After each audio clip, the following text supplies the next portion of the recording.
Desde hoy, durante todo el mes de febrero, nos vamos a estar centrando en una nueva serie que tiene que ver con discípulos. Así que prepárese, quizás para cambiar de paradigma y forma de pensar a lo largo de estos domingos del mes de febrero. Les comento que por calendario no me tocaba acompañarlos hoy día, pero el Señor permite que pueda acompañarles hoy en esta serie de arranque. Vamos a cubrir un tema, todos enviados, y vamos a ir a los evangelios para enterarnos de qué se trata esto, pero antes de entrar a los textos bíblicos propiamente, hay que dejar claros ciertos conceptos al acercarnos al Nuevo Testamento. Cuando nosotros leemos los evangelios, usted y yo estamos leyendo documentos que fueron escritos en la década del 60. Eso significa de que la iglesia ya ha estado durante 30 años, aproximadamente 30 años, trabajando y haciendo lo que la gran comisión de Jesús implicaba. Por lo tanto, todos los eventos y cosas que se registran en los evangelios lo tenemos que entender a la luz de lo que ya estaban haciendo. Es decir, la cristiandad no comenzó en el año 60 cuando Mateo escribió el Evangelio de Mateo, para nada. La cristiandad comenzó con esa pandilla de 12 en el aposento alto que comieron la última cena con Jesús, previo a su muerte, resurrección y ascensión. Entonces, hoy vamos a usar ciertos elementos de estos, por lo menos 3 evangelios, que es Mateo, Marcos, Lucas y Juan, para acercarnos un poco a cómo la iglesia entendió en el siglo I, en el siglo II y en el siglo III, cómo era hacer discípulos. ¿Y por qué esos siglos de forma en particular? Porque son los siglos donde la iglesia, en menos de 300 años, o en 3 siglos, ya, dejémoslo flat, en 300 siglos logra poner cabeza abajo a todo un imperio. Jamás alguien se habría imaginado tal cosa, que el movimiento que comenzó con una pandilla de 12 judíos en un aposento alto, termine en un movimiento que ponga de cabeza al imperio y quizás el más poderoso que ha habido en la historia humana y que duró cerca de un milenio. La iglesia lo puso cabeza abajo. Y veremos en estos evangelios cuáles son las instrucciones de Jesús para hacer eso de allí. Por lo tanto, comenzaríamos inclusive haciéndonos una pregunta interesante. ¿Cómo lograron esas comunidades sin recursos, sin internet, sin WhatsApp, sin Instagram, sin nada de lo que usted y yo tenemos, comerse el mundo conocido de aquel entonces? Y revisaremos el tema con el fin de desafiarnos a lo largo de este mes, a lo largo de todo el mes de febrero, desafiarnos a repetir lo que no ha vuelto a ocurrir en 1700 años de historia cristiana. Comenzar como comenzó la iglesia del primer siglo y de esta manera transformar la civilización donde nos toca vivir ahora. Si bien ha habido intentos misioneros en años pasados, décadas y siglos pasados, ninguno de esos movimientos ha tenido la contundencia, los resultados, los efectos que tuvo la iglesia del siglo I, II y III. Así que prepárese para esta aventura que arrancamos en este domingo a través de las Escrituras, entendiendo la misión. Todos enviados. Y arrancamos nosotros con el texto que está en el Evangelio de Mateo, muy conocido para ustedes, Mateo 28, donde se registra la gran comisión. Y cuando leemos desde el verso 16 en adelante, quizás hasta el final del Evangelio, pero vamos a ver ciertas intenciones que hay y que están presentes en un Evangelio que lo escribe Mateo para judíos cristianos, ¿ya? Para judíos cristianos. No se nos olvide por ese lado la intención del autor. Mateo escribe para... muy bien, sí me está escuchando. Mateo va a comenzar este fragmento de la Gran Comisión con muchas ideas que un judío de esa época la puede olfatear muy bien. Entonces comencemos, dice, los 11 discípulos. Desde allí ya tenemos que hacer una especie de pausa teológica. Una pregunta que sale es, ¿por qué Mateo no usó la palabra apóstoles? Y Mateo está escribiendo en la década del 60. Interesante la pregunta. ¿Por qué no usa la palabra apóstoles? Si los 12 son apóstoles. Pero el punto está en que este evangelio o esta carta calientita, recién sacada de la mano de Mateo, ¿quiénes la iban a recibir? Todos los judíos cristianos y probablemente esto se extendía por procesos de copiado a todas las otras redes de iglesias en el área gentil.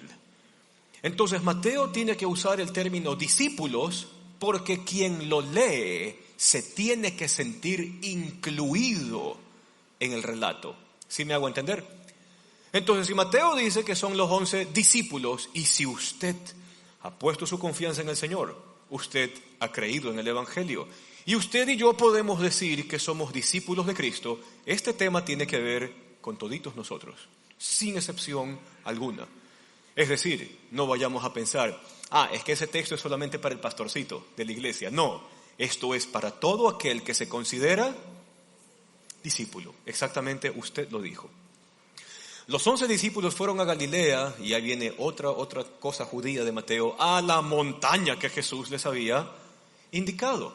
Ahora, el texto es interesante porque Mateo tiene la delicadeza de que cada vez que Jesús va a enseñar, decir algo o comandar, en este caso la gran comisión, o va a decir algo importante para sus discípulos, Jesús siempre habla desde una montaña. ¿Ha leído Mateo 5, el Sermón del Monte? ¿Se acuerda cómo comienza? Y entonces Jesús subió a una y comenzó a enseñarles, bienaventurados los. ¿Por qué montaña? Porque Mateo, como buen judío, tiene en mente las cosas que se dijeron del Mesías desde las épocas de Moisés. Y vamos a retroceder mentalmente 1500 años aproximadamente antes de que Jesús naciera, y Dios le dice a Moisés, y eso está en 2 secciones del libro del Deuteronomio, Deuteronomio 18:18 y luego Deuteronomio 36. Deuteronomio 18:18, Dios le dice a Moisés, Moisés, yo levantaré un profeta igualito que tú, que traerá mis palabras. Saldrá de entre tus hermanos, es decir, va a ser judío, saldrá de entre tus hermanos, y si a él no lo escuchan, yo le llamaré a cuentas. Deuteronomio 30, en el verso 6, Moisés registra el compromiso de Dios, donde dice así ese texto, y el Señor mismo cortará de tu corazón lo pagano para darte un corazón nuevo, para que ames al Señor, para que lo reverencies a Él y así puedas vivir. Entonces, Mateo, que ha entendido que Jesús es este que ha traído las mismísimas palabras de Dios, Mateo pone ese detalle que cada vez que Jesús enseñaba, hablaba, daba un discurso, daba mandamiento, lo hacía desde una.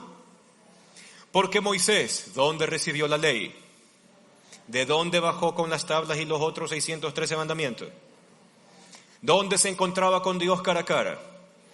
Entonces, si alguien está hablando desde una montaña, tiene que ser ¿quién?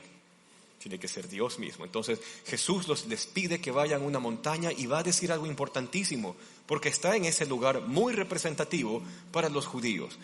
Muy bien, entonces, reacción de los discípulos. ¿Qué hacen? Lo ven y lo adoran, aunque siempre hay uno por allí, algunos dudaban. Pero bueno, Jesús entonces se les acercó y les dijo, siguiente cosa interesantísima, se me ha dado toda autoridad en el cielo y en la tierra. Y me gusta cómo suena Reina Valera, toda potestad me es dada en el cielo y en la tierra. ¿Por qué esta frase es importante? Otra vez, en otro libro del Antiguo Testamento, escrito por un jovencito en su momento, hombre maduro después, llamado Daniel, que escribe unos 5 siglos antes de que Jesús naciera, Daniel es uno de esos hombres que tiene una visión increíble. Y dentro de su visión contempla a alguien que tiene aspecto humano. Le pone por nombre Hijo de Hombre. Claro, porque tiene toda la apariencia de un ser humano. El Hijo del Hombre. Y oh sorpresa, en esa visión de Daniel, el Hijo del Hombre, sus ojos brillan como llamas de fuego, sus pies refulgen como el bronce en una hornaza, sus vestiduras son blancas y brillantes como el lino, su cabello es blanco como la nieve, tiene un cinto de oro que atraviesa su pecho. ¡Wow! Es una imagen divinamente poderosa la que Daniel ve en esa visión. Y sucede que Daniel registra lo que acontece en medio de esa escena. En esa escena Daniel registra que el Hijo del Hombre fue llevado al anciano de días y se le confirió todo poder, toda potestad, todo dominio para gobernar. Y entonces aquí viene la cosa. Los discípulos están escuchando a Jesús que ha resucitado, la muestra máxima de poder que alguien pudiese contemplar. Han entendido que este es el Hijo del Hombre del que hablaba Daniel. Y sucede que Jesús, antes de hablar de su mandato, tiene esta frasecita: yo tengo todo el poder, toda la autoridad, en todo lo que tiene que ver en el cielo y en todo lo que bien tiene que ver en la tierra. Están frente a ese ser divino y poderoso que Daniel habría contemplado alguna vez en una visión. Ahora, hay que entender la intención del texto, porque si es así, y si un personaje así le va a decir algo a usted que haga, ¿usted qué hace? Si todo un personaje que tiene todo poder, toda autoridad, que fue descrito desde el Antiguo Testamento como poderoso, divino, que brilla y arde como el fuego, y sucede que los discípulos entienden, este es ese mismo que vio Daniel, y ese mismo personaje nos va a decir qué hacer, ¿qué me queda? Me queda hacer caso, no me queda de otra, porque es Él el que tiene toda potestad. Y qué interesante que todos los relatos de los evangelios terminen con este detalle de este último gran mandato o comisión que da Jesús. Toda autoridad me es dada en el cielo y en la tierra. Y nos topamos con la siguiente sección del verso, donde usted va a contemplar aquí, eso no está en su Biblia, pero usted va a contemplar 4 verbos que están en la siguiente parte. Dice, por lo tanto, es decir, en virtud de esta autoridad, por lo tanto, vayan, hagan, bautizándolos, enseñándoles. Ahora, espérese un ratito. Cuando uno lee Mateo en griego, esos 4 verbos están en gerundio. ¿Se acuerda qué es eso? Terminación verbal en gerundio. Todos los verbos que quitándole la raíz terminan en ando y en yendo. Recién se enteró o recordó que eso era gerundio, ¿verdad? Ok, cuando uno lee esos 4 verbos, terminan en ando o en yendo.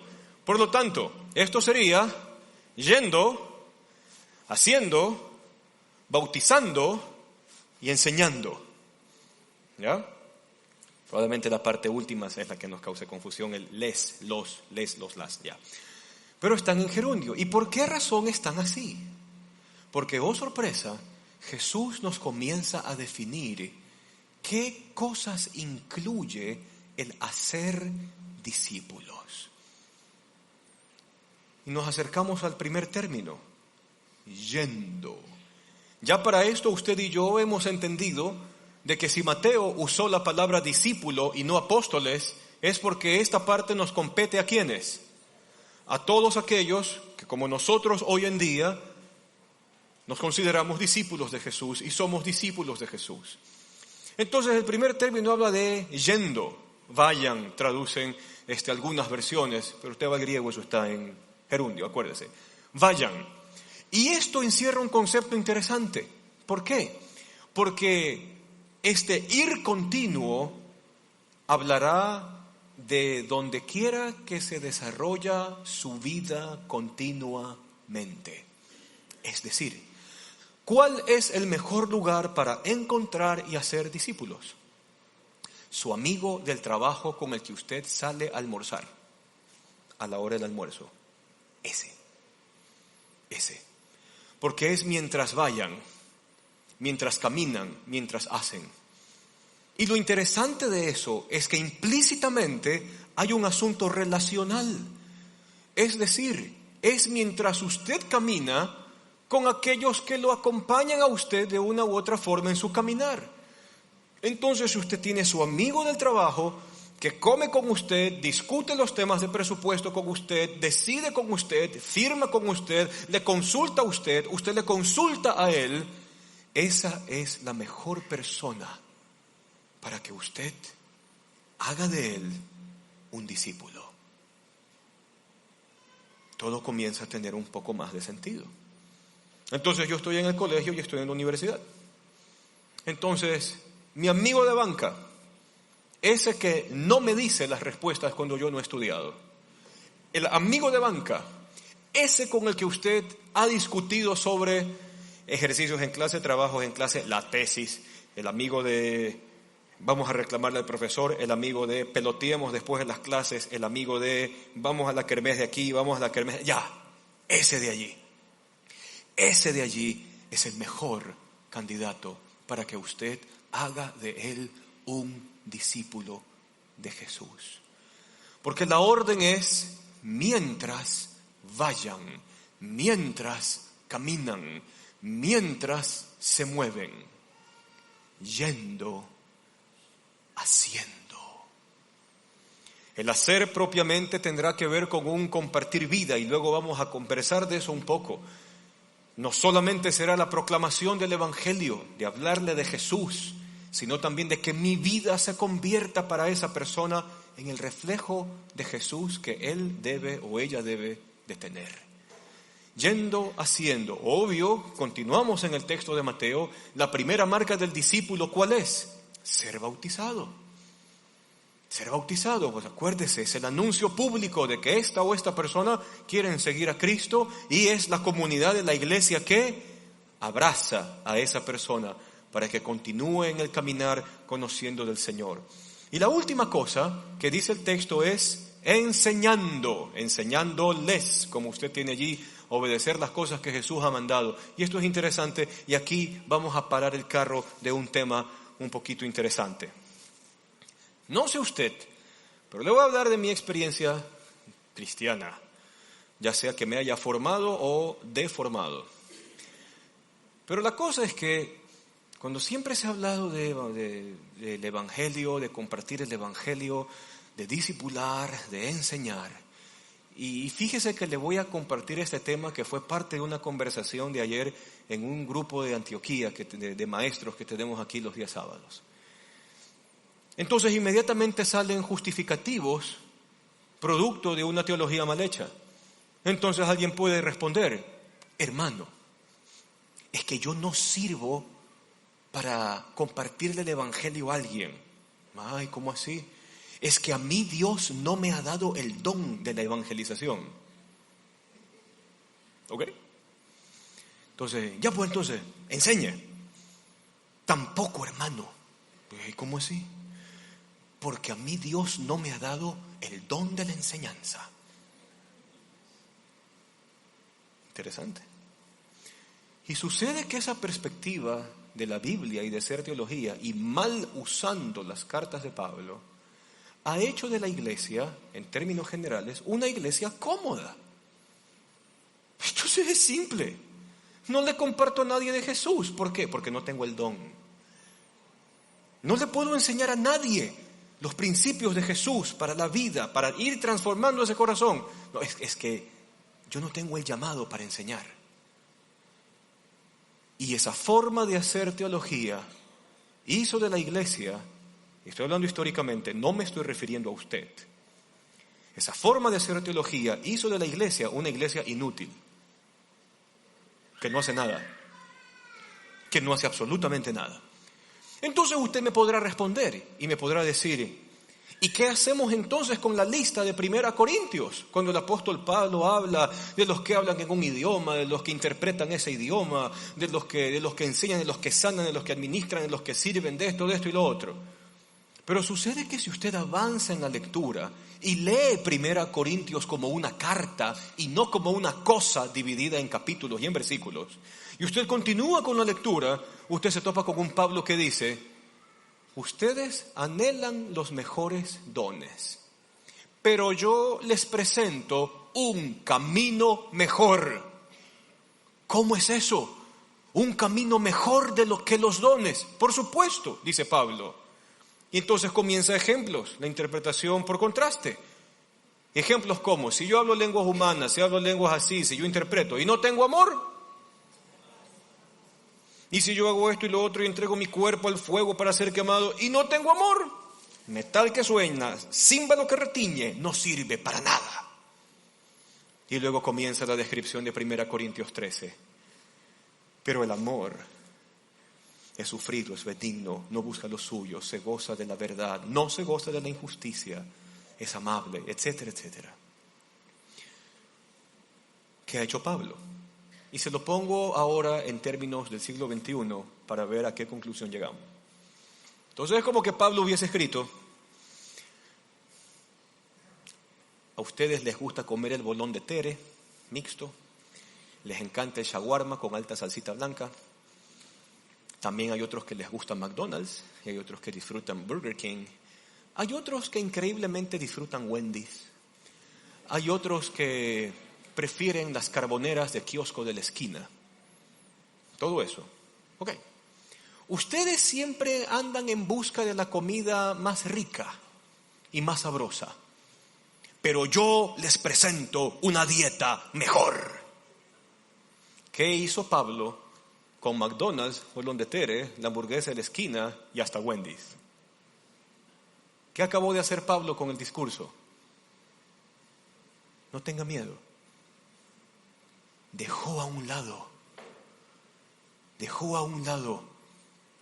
esa priorización o esa importancia de esas otras cosas para unificarnos a todos en algo que sí tenemos. ¿Y qué es? Amor. Entonces no interesa o no es importante o no que usted o yo digamos o no digamos que tenemos o no tenemos determinado don. El punto es que si el amor del Señor se ha hecho real en nuestro corazón, no hay nada que me detenga, aun si no tengo el don. Usted escuchara a nuestros maestros de Antioquía cuando ellos hablan de sus experiencias, y ninguno de nosotros nos habríamos sentido capaces de enseñar lo que enseñamos si no fuese motivados por amor. Entonces, ¿quiénes son responsables de hacer esto? Mientras voy haciendo, bautizando y enseñando, ¿quién es responsable de hacer eso? Nosotros. No solo es el pastor. No es que al pastor le pagamos para que haga eso. No se entiende así. Es toda la iglesia. Es toda la iglesia la que está llamada a hacer, a ir, a bautizar, a enseñar. Todos, sin excepción alguna. Porque todos contamos con un elemento que nadie nos lo puede arrebatar. Y es su historia con Dios. Antes de conocer al Señor, mi vida era esto y esto. El Señor vino a mi vida. Y ahora mi vida es esto y esto. Es tan sencillo como eso, la proclamación. Es tan sencillo como eso, el comenzar a hacer discípulos. Pero ahora espérese un rato, que aquí vamos a terminar con otro tráiler que se nos viene encima. Así que el tráiler de los dones, párelo con 1 Corintios 13. Porque no se trata de los dones, Se trata del amor de Dios en su corazón y en el mío. Para el carro de los dones. Vamos a parar otro carro. Entonces, sucede que a veces en las iglesias, la última parte de acá, ¿qué dice después de Espíritu Santo? Enseñándoles. Entonces, ¿qué es lo que se ha hecho tradicionalmente? La iglesia entonces dice, bueno, como hay que enseñar, culto de estudio bíblico, una vez a la semana, de 8 a 9, aquí en la iglesia. Y si usted ha venido de un trasfondo, de alguna forma cristiano, ¿cuánta gente va al famoso culto de estudio bíblico? Del 100% de los que asisten a la iglesia, ¿cuántos van al culto de estudio bíblico? No va casi nadie. Porque es hasta aburrido. ¿En serio? Y entonces es aquí donde los evangelios, cuando yo los comienzo a trabajar al mismo tiempo, es decir, uso a Mateo, a Marcos y a Lucas simultáneamente para enseñarme cosas a mí, el evangelio mismo me va a dar la respuesta cómo estos 4 elementos de allí comienzan a fusionarse en una sola palabra. Y por eso nos vamos a ir a Marcos 3:14. Fíjese, vamos a usar Mateo, Marcos y Lucas. Ahorita estamos por Marcos. Marcos capítulo 3, verso 14. ¿Qué dice allí? Designó Jesús ¿a cuántos? A 12. ¿Para qué? Y luego, espérese un ratito. Marcos acaba de escribir el rollo. Está calientito el rollo. Pedro y Marcos acaban de hacer, lo terminamos de escribir, por fin. Repártanlos a las iglesias, que hagan copias y copias y copias. Obvio, no hay escáner ni xeroscopias, hay que copiar a mano, ya, pero mándenlos a las iglesias. Y cuando Marcos igual se escribe, la iglesia tiene cerca de 3 décadas haciendo lo mismo. Entonces, cuando un discípulo lee en el Evangelio de Marcos, y estoy hablando ya un discípulo de la década del 60, y lee en Marcos qué hizo Jesús para adiestrar a los 12 de primera generación que él escogió, y sucede que discipulado tiene la mejor descripción con la frase que usted tiene en amarillo: estar con él. Entonces, ¿quién acompañó a los 12 en todo paso, decisión que tomaban, comida que comían, lugar donde dormían? ¿Quién estaba con ellos? Simple y sencillo. Y entonces los cristianos del año 60 afirmaban el concepto de que discipulado o hacer discípulos se deletrea acompañamiento. Porque es fácil. Es fácil decirle a alguien, oye, anda al estudio bíblico que hacen allí en el templo. Y ya está. Eso no es hacer discípulos. Hacer discípulos es acompañar. Así como Jesús acompañó a esa pandilla de los 12. Durante 3 años, Jesús comió con ellos, durmió con ellos, estuvo pendiente de ellos, los guió, les enseñó, lidió con algunos con sus taras, algunos con sus problemas existenciales, otros con sus expectativas del fin del mundo. Y Jesús se tomó el trabajo de acompañar a cada uno de ellos para que logren salir adelante de sus notas. Discipulado es acompañar. No hay otra forma de hacerlo. Y aunque usted no lo crea, usted lo ha hecho. Y sin pensar siquiera en temas de iglesia. Pero usted lo ha hecho. Usted lo ha hecho. Entonces usted tiene 2 amigos. No, usted está con un amigo. Entonces su amigo le dice, ¿sabes qué, pan? Es que yo la verdad quiero hacer esto porque ya me harté. Ya me harté y me meto de lleno a hacer esta nota, salga lo que salga. ¿Se ha topado con algún amigo así? Entonces usted como buen amigo viene y le reconviene y le dice, ¿sabes qué, ñaño? ¿Te has puesto a pensar en el resultado de esto? Mira, loco, yo que tú lo haría de esta forma y de esta forma. Porque métele 2 neuronas al asunto. cualquier persona con 2 dedos de frente decidiría por lo contrario. Chuta, loco, tienes razón. No lo había visto de esa manera. Ya que eres pila. ¿Qué hizo usted allí? Usted cambió la forma de pensar de alguien solo por dialogar, solo por compartir, solo por acompañar en la toma de esa decisión. Discipulado es estar con la persona. Entonces ahí viene el punto. Si Jesús dice de que a la gente o a las personas tenemos que enseñarles, la pregunta siguiente es, ¿quién les va a enseñar? ¿Quién hace esto? Y ya le estamos dando forma a esa respuesta. Somos nosotros, todos, la iglesia que constantemente persevera en la palabra, persevera en la oración, la misma iglesia, todo el cuerpo de la iglesia, cada persona es alguien que lleva a cabo la gran comisión. Y ya lo desarmé con el asunto de los dones. Ya no me puede decir es que no tengo el don, porque para decirle al amigo, ñaño, míralo de la otra forma, no es nada difícil. ¿Sí o no? No, no es nada difícil, es sencillo. ¿Quién hace esto? Ya estamos perfilando la respuesta, nosotros. ¿Y para quién es? Y aquí vamos a usar una pequeña fracción de Lucas. Vamos a Lucas en el capítulo 10 por ahí vamos a desmitificar el texto por un lado y por otro lado vamos a entender la intención del autor en este pasaje. Lucas capítulo 10. Después de esto dice así: el Señor escogió a otros para enviarlos ¿de dónde? Delante de él a toda la gente y a todo lugar donde Jesús pensaba ir. Muy bien.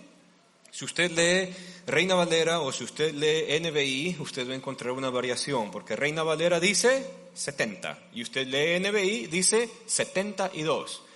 Y no faltará algún de esos que por ahí, que de todo sale en la mata, ¿no? Que era, por eso NBI es una versión horrible porque ha cambiado del 70 al 72 que está en la Reina Valera. Para el carro, aquí paramos otro tráiler. Reina Valera tiene 70 porque en el texto masorético de la Biblia del Antiguo Testamento hebreo está el número 70. NBI tiene 72 porque en el manuscrito griego del Antiguo Testamento, es decir, la Septuaginta, dice 72. ¿Ya? Entonces, si después usted se quiere dar de puñetes conmigo para ver qué es mejor, el texto masorético o la Septuaginta, nos vemos a la salida. ¿Ya? Pero el punto es que la variación de ese número no hace gran diferencia. ¿Por qué? Y ya le voy a comentar por qué. Y podemos ir a la diapositiva donde está eso. Porque hay 2 lugares en el Antiguo Testamento donde se trabaja con este famoso numerito, ya sea 70 o ya sea 72, no importa. Y el uno está en Génesis capítulo 10. Cuando usted lee Génesis en el capítulo 10, usted se va a topar con una lista casi que interminable de un sinnúmero de naciones con nombres rarísimos, pero son las naciones que comienzan a forjarse desde nuestros primeros padres, Adán y Eva, hasta cruzar por Noé y hasta que otra vez se pobla la tierra nuevamente. Entonces, el número 70 en Génesis 10 habla de todas las naciones que se han desperdigado por el mundo, descendientes de Adán, descendientes de Noé. ¿Sí me hago entender? Entonces en Génesis 10 el 70, ¿a quién representa? A todas las naciones de la tierra. Entonces, si Lucas, cuando usa el término 70, porque Jesús escogió 70, ahí hay una idea que nos lleva por un lado a Génesis 10. Es decir, la misión incluye ¿a cuántas naciones? Todas las naciones. Y esto no significa que usted de aquí a mañana se va a ir al África. Pero esto significa que de aquí a mañana agarre a su compañero o su compañera de universidad y haga de él un discípulo. Agarre al guardia que que está y que usted lo saluda sonrientemente. Entonces, buenos días, gracias, y se va, ¿verdad? Ok, ese con que por lo menos hay una relación de buenos días, buenas tardes, de ese podemos hacer un discípulo. Mis amigas que pertenecen al club social de las chicas a la que yo pertenezco, esas con quien hay relación y cercanía, ellas son el mejor grupo para comenzar a ser discípulos. Mis amigos del trabajo con que nos vamos a la canchita a jugar fútbol, aunque la esposa se enoje. O sea, mire qué amor, ¿eh? Que no importa que la mujer se enoje para irse con los amigos a jugar pelota. Pero no importa, esos son los mejores blancos para hacer de ellos discípulos. Y usted lo va a hacer. Porque si estamos frente al mandato dado por el Hijo del Hombre que tiene toda autoridad en el cielo y en la tierra, ¿qué más le queda? Hay que hacerlo. Entonces, por un lado Génesis 10, todas las naciones de la tierra. Por otro lado, en otra parte donde encontramos el mismo numerito, 70, Éxodo 1:5. Éxodo 1:5 dice de que los descendientes de Jacob, es decir, el pueblo de Israel inicial, eran apenas 70 personas. Así era el pueblo de Dios, 70. Fueron los que bajaron a Egipto y que José ayudó a que entren a vivir a esa tierra. Entonces, de un lado o de otro, yo tengo dos intenciones interesantes solo por un número. Son enviados 70 hacia todas las naciones donde el evangelio tiene que ser escuchado. ¿Son enviados cuántos? Son enviados 70, porque es el pueblo de Dios. Hablará del Israel de Dios, el pueblo de Dios, los discípulos de Jesús. Entonces, ¿para quién es esto? Para todo el mundo. ¿Y quién lo ejecuta? Todos nosotros. Volvamos otra vez a nuestro texto de Lucas, porque aún no hemos terminado con la lectura de Lucas. La siguiente parte, que dice allí, cuando los 72 regresaron, dieron un informe, ¿no? Cuando los 72 regresaron, dijeron contentos, Señor, hasta los demonios se nos someten en tu nombre. Y el Señor responde, sí, es verdad, yo veía caer del cielo a Satanás como un rayo. Y Jesús les dice, sí, es verdad, yo les he dado autoridad a ustedes para pisar serpientes y escorpiones. Espérese un ratito, y uno se acuerda, a ver, espérate, ¿y cuál fue la promesa que le dieron a Eva? Claro, pues a Eva le dijeron, pondré enemistad entre ti y la descendencia de la mujer, en esta cuestión de la serpiente y la mujer, ¿verdad? La descendencia de la mujer te aplastará la cabeza, aunque la serpiente le hiera en el calcañar. Entonces, wow, los discípulos son parte de esto. Los discípulos tienen también el poder de aplastar y destruir todo lo que el mal le ha hecho a la raza humana por el mensaje del evangelio. ¡Qué cosa tan increíble! Les he dado autoridad sobre serpientes y escorpiones y toda obra del maligno, nada les podrá hacer daño. Sin embargo, esos peros son lindos. Porque a veces la gente se puede embalar, ¿no? Y pensar que todo se trata de, yo qué sé, de milagros, de visiones, de cosas sobrenaturales o algo así. Pero Jesús nos aterriza a todos. Y cuando nos aterriza, viene la siguiente parte. Sin embargo, no se alegren de que ustedes pueden someter a espíritus, sino alégrense de una cosa. ¿Cuál es? De que sus nombres están escritos en el libro de la vida, o que sus nombres están en el cielo, como traduce NBI. ¿Eso qué tiene que ver? ¿Qué es lo que le trae alegría a la iglesia? Y ahí viene la pregunta. ¿Qué es lo único que genera que los nombres de las personas estén escritos en el libro de la vida?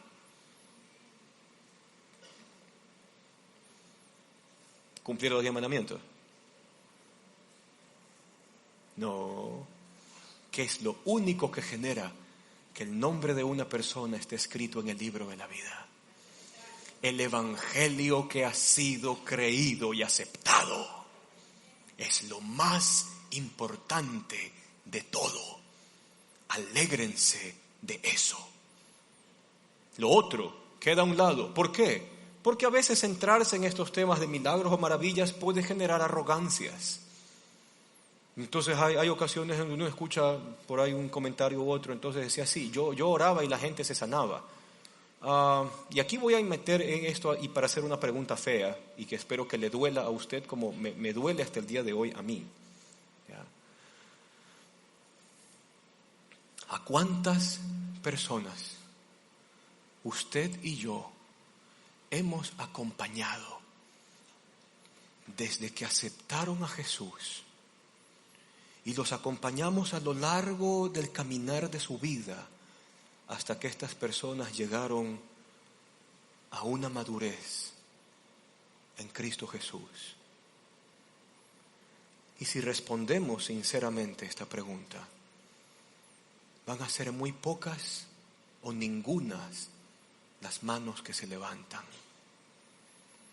porque nos metieron en la cabeza que discipulado es el culto de estudio bíblico el día jueves de 8 a 9 de la noche, porque nos metieron en la cabeza que el discipulado depende de los dones, porque nos metieron en la cabeza, y esto es la peor, que para eso es el pastor que nosotros le pagamos. Y nos desembarazamos de esto que para el Evangelio es lo más importante que milagros, más importante que sanidades, más importante que prodigios, más importante que maravillas. Es que el Evangelio que escribe nombres en el libro de la vida sea proclamado. Y ese es el reto como iglesia. Tenemos que comenzar a entender que discipular es acompañar. No solo es dar clases, porque de eso no se trata. Es acompañar la vida, uno a uno, familia a familia, pareja a pareja. Es acompañar. Y entonces, en medio de este reporte que dan los discípulos, Jesús explota de alegría. ¿Y qué dice ahí el texto? Te alabo, Padre, Señor del cielo y de la tierra, porque tú has escondido estas cosas. ¿Qué cosas? Lo que hace el Evangelio, la libertad que trae, el amor que comparte, la transformación de la civilización que logra. Padre, tú has escondido estas cosas de los sabios, de los que creen que entienden a la humanidad, de los que tienen una supuesta filosofía transformacional de la civilización humana. Tú has escondido eso de toda esa gente. Y has entregado estas herramientas a estos que son como niños. El Imperio Romano no fue puesto cabeza abajo ni por los eruditos ni los filósofos greco-romanos de la época. El Imperio Romano fue puesto cabeza abajo por gente sencilla como usted y como yo, que entendió el plan de Jesús. Y que entendió que discipular era acompañar, que era algo que ninguna religión hasta el día de hoy lo logra hacer. ¿Por qué no lo pueden hacer? Porque solo a la iglesia de Cristo Dios le quiso entregar esa capacidad. A ningún otro cuerpo de gente, solo a sus hijos.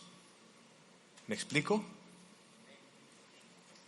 Has revelado a los que son como niños. Sí, Padre, porque esta fue tu buena voluntad. Ahora, ya que hemos sido confrontados un poquito con el texto, vamos avanzando y tenemos que hacernos unas preguntas interesantes. Creo que las preguntas las vamos a tener allí. Primera cosa que debemos de pensar es, ¿qué desafíos nos entrega el saber que soy llamado a formar parte de esta estrategia? La estrategia de discipular al mundo, comenzando con mi amigo de al lado. ¿Qué desafíos me otorga? Y entiendo que puede haber un poquito de resistencia o quizás de temores. Pero para eso, antes de que se escriban los evangelios, ¿qué ha venido haciendo la iglesia? Ya ha venido discipulando, evangelizando, enseñando durante un poco más de 30 años. Ya ha estado haciendo lo mismo. ¿Y cómo lograba hacer eso la iglesia? casas. Discipular es tan difícil como abrir la puerta de una casa y decirle a las personas a quien yo recibo: bienvenido. Tu vida es importante para mí. Esta es tu casa. Bienvenido. ¿Qué más hacían en las casas? Según Hechos 2. Ahí vale pedir shawarma, ¿ya? Comían juntos. Comían juntos. La vida cristiana fue diseñada para vivirse en una casa. Muchos eruditos hacen crítica a la historia y dicen: durante 300 años la iglesia perseveró en las casas y nada los detuvo, hasta que después de que Constantino firmó su edicto, comenzaron a reunirse en catedrales y se acabó la iglesia. Y Europa experimentó el oscurantismo y no hubo expansión, no hubo misión, no hubo transformación. No me crea a mí, vaya a la historia. Es tan difícil como abrir una casa, es tan difícil como preparar sándwiches y compartir con amor y conversar de lo que pasa. Es tan difícil como tener un tiempo de oración juntos. Voy a orar por ti, tú vas a orar por mí. No es difícil, porque todos nosotros podemos hacer cualquiera de esas cosas. Y en algún momento dado, a medida que vayamos creciendo, iremos enseñando también. Iremos enseñando a vivir conforme Jesús. Vuelvo a hacer la pregunta, habiendo utilizado Hechos 2.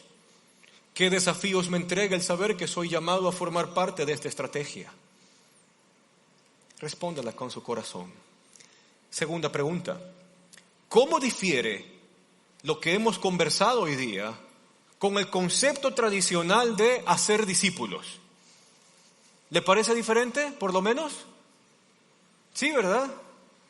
Hoy han estado muy calladitos. No sé si es por el frío, pero por lo general ustedes suelen hablar más en el segundo culto, creo. No sé, algo les pasa. Sacúdase. Ya. ¿Difiere lo que hemos compartido hoy con lo que se ha entendido normalmente como hacer discípulos? Y obvio que sí, de ley, gracias. ¿Ya? Y usted puede pensar en su casa en qué detalles es diferente. Y pregunta número 3.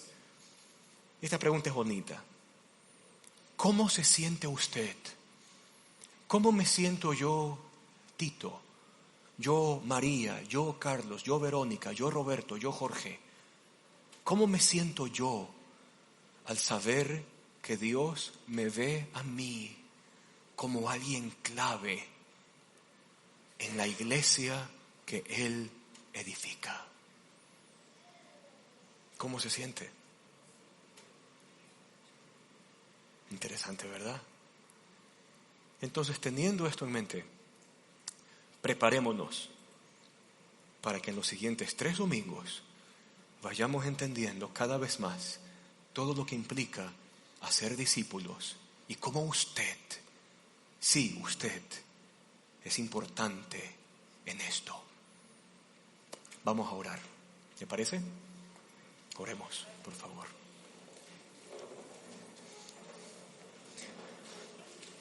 Te damos gracias, Señor,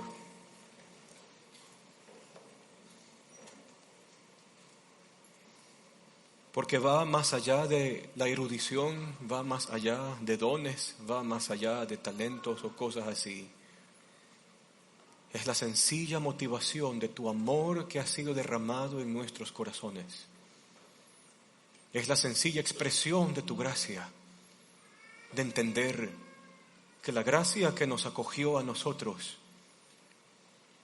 tiene que acoger a los demás, tiene que acoger a los que están a mi alrededor, tiene que acoger a aquellos que necesitan el corazón cambiado y con la inmundicia de su corazón arrancada solo por ti.